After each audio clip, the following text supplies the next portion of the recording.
Welcome to another edition of The Double Shot. You had a recent observation about sartorial choices made by young women, and now I can't get it out of my mind and I see it everywhere. Quick question. What does sartorial mean? Fashion. Fashion choices. Yes, I did. It was actually not my observation. It was my wife's observation. As any happily married man knows, other women simply don't exist on this planet now that I have had a wife for 15 years. It's going splendidly and it's great. But she did point out to me that young women these days are wearing big pants.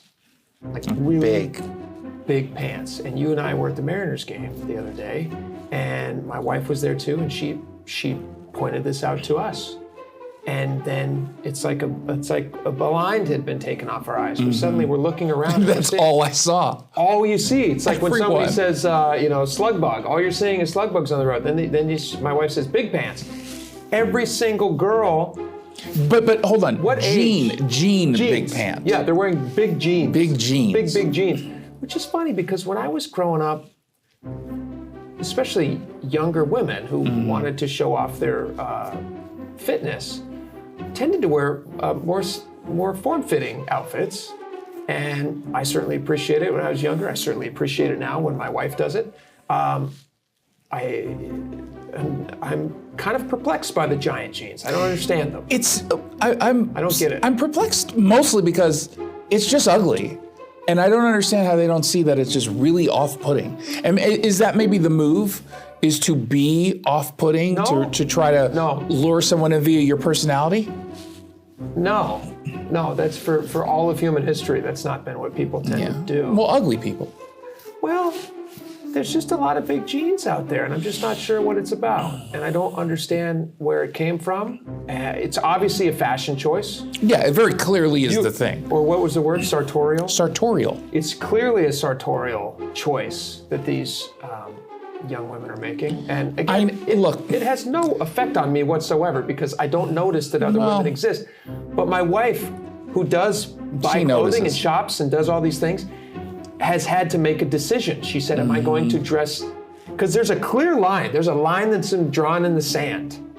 And all women now who are watching this video know exactly what I'm talking about. If you're unwilling to wear giant pants, then you're just saying to the world, hey world, I'm over 30. Yeah. Look at me. And I appreciate it. And I don't mind it because if my wife walked out of our bedroom and was if she was in big pants, you would say something. I would go, what's going on? I wouldn't say anything. No, I feel like even you would say something. No, I wouldn't. I would always compliment her. I'd be like, your hair looks great.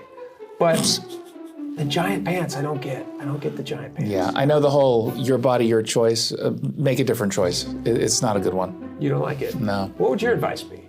Because we do have a lot of younger viewers. Wear normal people clothing. Wear normal people clothing. Like wear your size, if not 3 sizes tighter. Here's a question. If you can. Here's the thing. When you reach a certain age, gravity sets in. Yeah, do it now. It becomes more difficult to do these things. So you have young people have a lot of health and fitness going for them. Generally, some people don't. I understand that. Whatever. But if you can wear different types of clothing. Mm-hmm. Do you think we're going to get some criticism from this? Obviously. I won't. Why won't you? Well, you're in a t-shirt. So they criticize me because I'm in a t-shirt? Question for you. Is this a fair criticism for you and I to make about this trend, this sartorial trend? What are they wearing it for? It's to get certain attention. That's why one adopts a certain fashion sense, and sometimes the attention is negative. This was a mishit by. But they're all doing it. They're all doing it. Well, you know what? If your friends all jumped off of a bridge, would you? In big pants, because it would just balloon you down. It would be a parachute. It'd be parachute. You'd be fine. We'll see you next time. To another edition of The Double Shot. Yesterday we got into a heated debate after our big pants segment with our 20-something producer who claimed that he actually likes big pants on the opposite sex. I don't understand that. Well, here's the issue, and it all sort of came together for me. We were wrong to blame younger women for wearing the big ugly pants. Okay. When the truth is we should have been blaming the new younger generation of men who have no taste whatsoever, and I think are now too scared to acknowledge that they like tight-fitting clothing on attractive people. I think they just don't want to acknowledge it anymore because they will get attacked and canceled, or they're no longer men. They've been transformed into this new version. You're neutered into this idea that everybody wear ambiguous giant pants so that you could just interchangeably wear anybody's pants. Every single younger man, their personality has become that of a husband who's no longer allowed to say anything about the horrible choices the opposite sex make. No. If my wife occasionally will come to me and she'll say, like, if we're heading out or something, she goes, hey, what do you think of these shoes? Mm-hmm. You have to be diplomatic in the way that you say it. You can't always just say, like, oh, I hope you wear those, like, really high heels, because I like those. She's going to read into that and go, like, well, I'm going to do something different, or whatever. And it's going to make me look like I'm just an old-fashioned sexist, whatever. Yeah. But does it look good? Yeah, sometimes it looks good. But young guys these days, I think there's something wrong with them. I think you've nailed it. We asked our young producer, who's in his 20s, what is he, 24, 23? I don't know how old he is. He might be 32. He's mid-20s. What he thinks of these, and he said he likes them. I think he's been tricked. This is all that's available, and he's just gonna, it's the path of least resistance at a certain age. Yeah. And you're just going for what you can get. And if you express too strongly that you appreciate form-fitting clothing, you're totally right. He's going to be cold from the herd. He's going to be ostracized. Your body shaming, blah, blah, blah, He's blah, not going to have the option. So what he's forced to do is pretend like he likes giant pants. Yeah. He should go back. If he likes giant pants, I'll tell you what, go back and look at pictures of moms in the 1980s and 90s. It's going to blow his mind because they're all in these giant pants. Yeah. Not a good look. One could argue that when you're dealing in a world in which you cannot define a man or a woman, tighter fitting clothing would help move things along. I don't understand. Yes, you do. I don't understand. You understand. You can acknowledge it. What you're saying makes sense. No. I'm just saying. This is men in 2025. I'm genuinely perplexed. Everybody's just wearing interchangeable giant pants.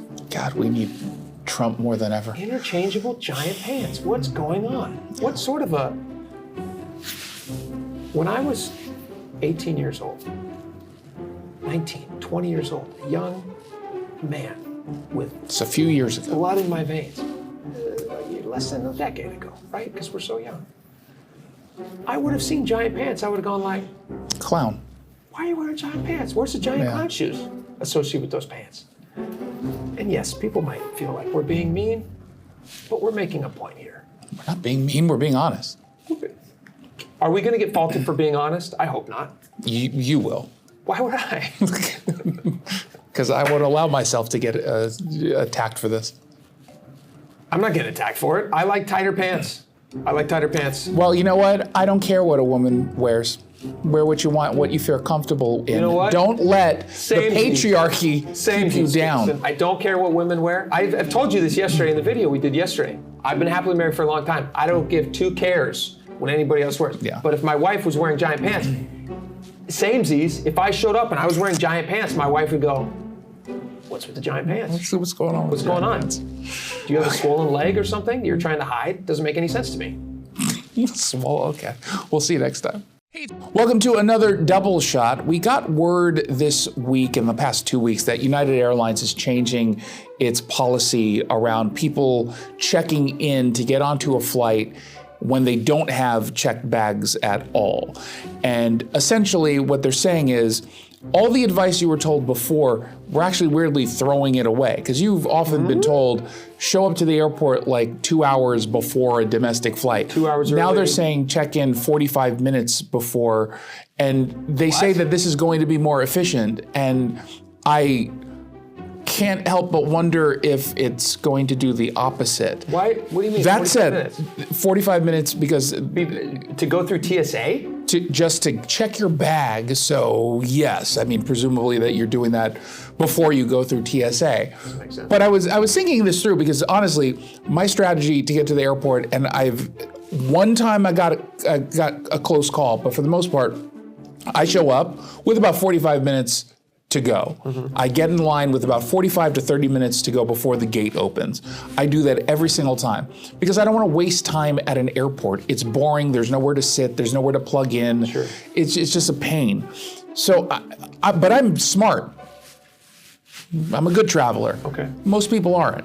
Do you have Clear so you can get in real easily? I have Clear, and I've used it maybe once. Yeah. Because there's always a longer line for Clear than there is for TSA pre-check. So I just go through pre-check most of the time. I have pre-check. I was going to say it's either one or the other. I know Clear, you're supposed to be, and TSA pre-check, right? You're supposed to be able to just go through, no shoes off, no belt off. You're already checked up. And yet somehow the people in TSA pre-check, I've been in line in which they take off their shoes or their belt as if they've never gone through this line before. Similarly, in the poor people line that our producer uses, for example, like, what they'll do is not take off their belt and shoes as if they've never been through that line before. I've never been on a plane. I've never been in an airport.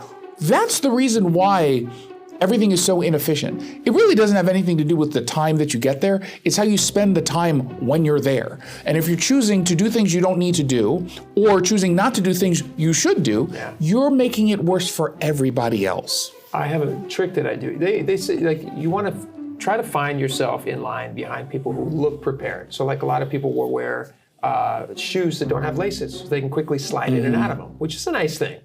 Other people, like myself, I will just, before I go get into the check-in line, and I never check bags, by the way, either. I'm not one of those people. I will go into the restroom, I will take off my pants and shoes, and I'll just walk through the line with no pants and shoes. And what I'm doing is I'm making a mental choice. I'll be a little embarrassed, right? Or I might embarrass the people around me. But I'm not gonna have to take any of that stuff off. And then when I get through on the other side, I'm feeling good, I'm feeling easy and breezy, and then I get my pants back on. You have been labeled officially a sex offender as a result of this. Well, but you did get through TSA really quickly. Everything is a risk and a reward. Yeah, totally. I think it's worth it. I think it's worth it too, because you get your flight on time every single time, and nobody wants to sit next to you on a plane. Exactly. Or live next to you in your neighborhood. Or live next to you in your neighborhood. Yeah. We'll see you next time. Hey, it's Jason Rantz here with Scott Rarucka from Legacy Group Capital. He's their CEO. So let's talk about someone who wants to invest in real estate. They don't quite know where to go, what to do, where to start, but they do know, obviously, that right now the market is really, really hot. So you're the place to do it. How do you help? Yeah, so how we help is, we've been investing in the greater Seattle area for over 20 years, and we have a historical track record that is we're super proud of. Double-digit returns over time with no investor losses. And if you can find somebody else out there that's done that, you should probably talk to them. And how we really do it is we're lending on real estate, and we're also acquiring real estate and building it and developing it. All those things come out of a fund that people invest into. So there's lending and there's acquisition. And then we share in profits with all of our investors on both those activities. Jason, most people can't do that on their own. They're not going to go develop properties. They're not going to go be a bank and lend money. But they can jump in with us and they can be that developer and they can be that lender, but it's underneath our umbrella with a 20-year track record that's unparalleled to anything that you'll find out there. We've been told that we're one of the best kept secrets in the Pacific Northwest. I don't want it to be a secret. I want everyone to know just about what it is you do. The Legacy Group Capital family of funds offer short-term 90-day investments at 7%. Longer-term investments, they've averaged double-digit returns. Just go to legacyg.com.